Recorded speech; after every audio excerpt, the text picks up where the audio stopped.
परिस्रा जलापोड़ार घरोई उपाय।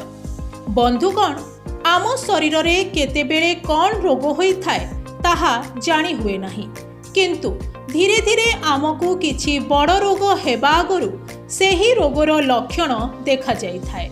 तेबे जेतेबेले परिस्रा रे जलापोड़ा अनुभव होता है ताहा किडनी रोगर लक्षण होता है। तेबे केमिति परिस्रा जलापोड़ारू मुक्ति पाइबे जानी रखंतु आमर एही सूचनारू। कारण जदि केही व्यक्ति प्रचुर परिमाण रे निशा द्रव्य जेपरि पान, गुटखा, तमाखु सेवन कले परिस्रा जलापोड़ा होता है। प्रत्येक व्यक्ति दिनकू 5 ରୁ 6 लिटर पानी पीवा दरकार, किंतु जदि ताठारू कम पानी पीबे तेबे परिस्रा जलापोड़ा होता है। तेबे आमे पानी पीऊ, किंतु पानी पीवा ठीक प्रक्रिया रे पीवा दरकार। आउ आमे भूल प्रक्रिया रे पानी पीले भी परिस्रा रे जलापोड़ा होता है।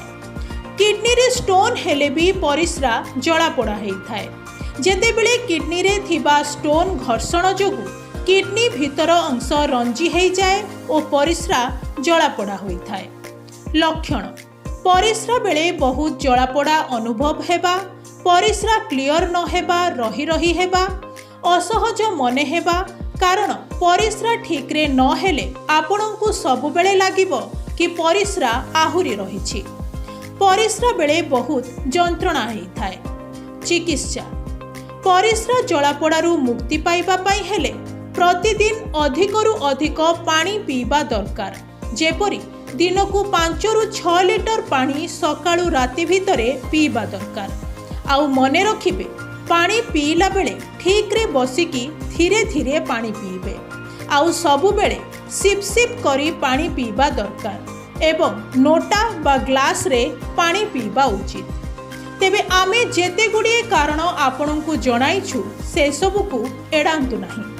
तेबे सबु परे आमे आपनकु एमिति गोटाए टिप्स विषय रे कहिबु जहाकु मानिले आपनको परिस्रा जलापोड़ा समस्या संपूर्ण दूर हो जिवो। टिप्स तेबे एही टिप्स पाई आपण देसी गाईर मूत्र आणंतु, किंतु सेही गाई जमा पिला जन्म करि नथिबो कि से प्रेग्नेंट नथिबो। आउ सेही मूत्र को छाणी करी गोटिए काच जार रे रखंतु। एहाकु प्रतिदिन सकाळे खाली पेटरे आधा कप पियंतु।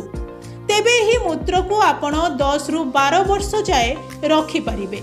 एहार किछि एक्सपायर डेट नाही। आउ एहाकु लगातार 3 मास खाइला परे देखिबे आपणको परिस्रा जलापोड़ा कमिबा सह किडनी जनित समस्त समस्या दूर हो जिवो।